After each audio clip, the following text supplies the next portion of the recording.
यह तो उस समय की कथा है जब धर्म और अधर्म के बीच सबसे महान युद्ध होने जा रहा था, महाभारत का युद्ध।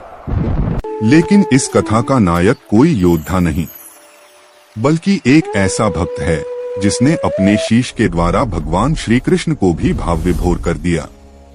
यही हैं खाटू श्याम जी, जिन्हें कलयुग में हारे का सहारा कहा गया।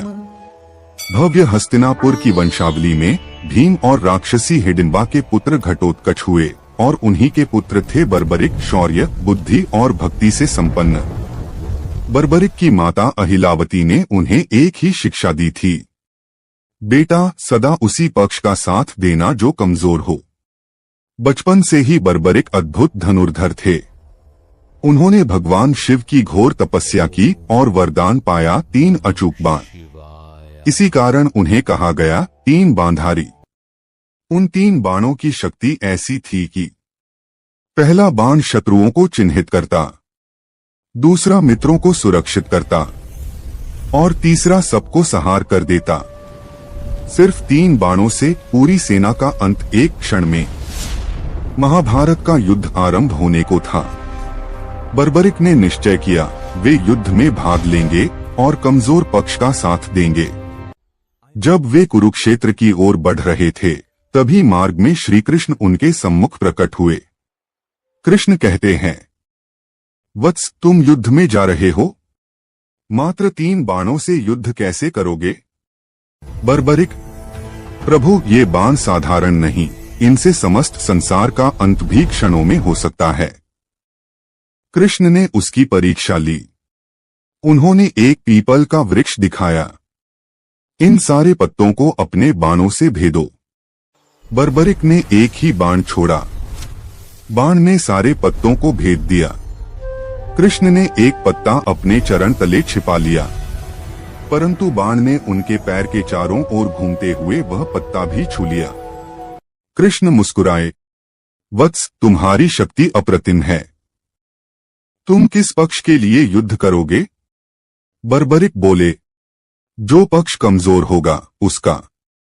कृष्ण ने चिंतित होकर कहा, यदि तुम ऐसा करोगे तो युद्ध कभी समाप्त नहीं होगा, क्योंकि जिस पक्ष में तुम जाओगे वही शक्तिशाली हो जाएगा और तुम फिर पक्ष बदलोगे।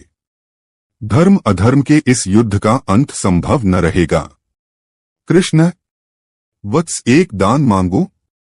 बर्बरिक, प्रभु जो भी चाहें वह आपका है। कृष्ण, मुझे तुम्हारा शीश चाहिए। क्षण भर को संसार थम गया, लेकिन बर्बरिक मुस्कुराए, प्रभु यदि यह शीश धर्म की रक्षा में उपयोगी हो तो यह क्या 100 शीश न्योछावर कर दूं? और फिर उन्होंने स्वयं अपना शीश अर्पित कर दिया। कृष्ण ने अपने दिव्य रूप में आकर उन्हें वरदान दिया, वत्स बर्बरिक तुम्हारा यह शीश जीवित रहेगा और संपूर्ण महाभारत युद्ध का साक्षी बनेगा।